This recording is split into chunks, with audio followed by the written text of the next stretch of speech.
ఆయన కాకినాడ జిల్లా జగ్గంపేట నియోజకవర్గం కాట్రాపల్లి తిమ్మాపురంలో ఈరోజు మార్నింగ్ అయితే ధర్నా జరిగింది. ఎందుకంటే స్టూడెంట్స్ ఒక ఈ 4 ఊర్లు సరౌండింగ్లో ఒక 100 మంది దాకా ఉంటారు. రోజు వెయిట్ చేస్తున్నారు కానీ బస్సులు అయితే ఆపట్లేదు. అది ఫ్రీ బస్ వల్ల లేకపోతే ఏమన్నా ప్రాబ్లం వల్ల. కానీ చూసి ఈరోజు అయితే ధర్నా చేశారు. 2 సైడ్లు అయితే ఇటు పెద్దాపురం అటు జగ్గంపేట సైడ్ అయితే 1 కిలోమీటర్ అయితే ట్రాఫిక్ ఫుల్ జామ్ అయింది.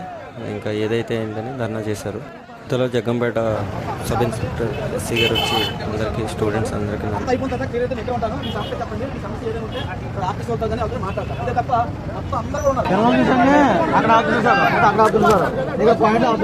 ఈ పాయింట్లో స్టాండ్లో ఆపుతలేదు sir.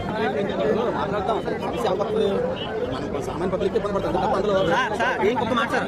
Degree sir, degree college చదువుకున్నాను. మాకు సిమ్ సార్, సిమ్ లో ఒక ఎగ్జామ్ అయిపోయినా ఒక ఇయర్ పోతుంది సార్. మాకు ఒక ఇయర్ నేను మార్నింగ్ 7 నుంచి ఉన్నాను. మాకు మధ్యాహ్నం 1 ఎగ్జామ్, కనీసం ఒక బస్ ఎగ్జామ్ చూసాం సార్. మాకు మధ్యాహ్నం 1 సార్ ఎగ్జామ్, ఒక బస్ ఎగ్జామ్ మార్నింగ్ 7 నుంచి ఉన్నాను. నేను మిడ్ ఎగ్జామ్ ఒక ఎగ్జామ్ పోయిందండి. ఈ రోజు 2 ఎగ్జామ్ అండి.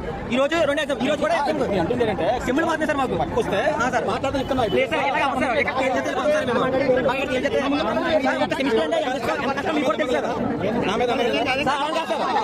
బస్సులు ఇక్కడ అని చెప్పి ఇక్కడ ధర్నా చేస్తానండి స్టూడెంట్స్ అందరూ కూడా.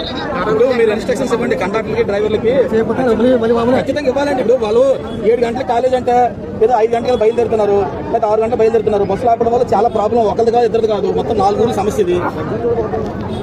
అందరికీ చెప్పండి, ఇన్స్ట్రక్షన్స్ ఇవ్వండి డ్రైవర్లకి, కండక్టర్లు అందరూ కూడా. ఇబ్బంది పడలేదు.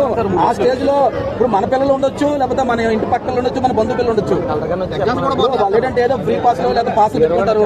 వాళ్ళంటే ఎగ్జామ్స్ కరెక్ట్ గా టైం ఉంటుంది, టైం తప్పిపోతారు, 1 ఇయర్ వేస్ట్ అవుతుంది. వాళ్ళ ప్రాబ్లం ఏంటి చెప్పండి ఒకసారి. అందరూ చెప్పండి. ఫైనల్గా అయితే ఆర్టీసీ డిపో డిఎం గారికి కాల్ చేసి చెప్పారనమాట. దాన్ని బట్టి అందరూ స్టూడెంట్స్ అందరూ సర్దుమటై దారిచ్చారు.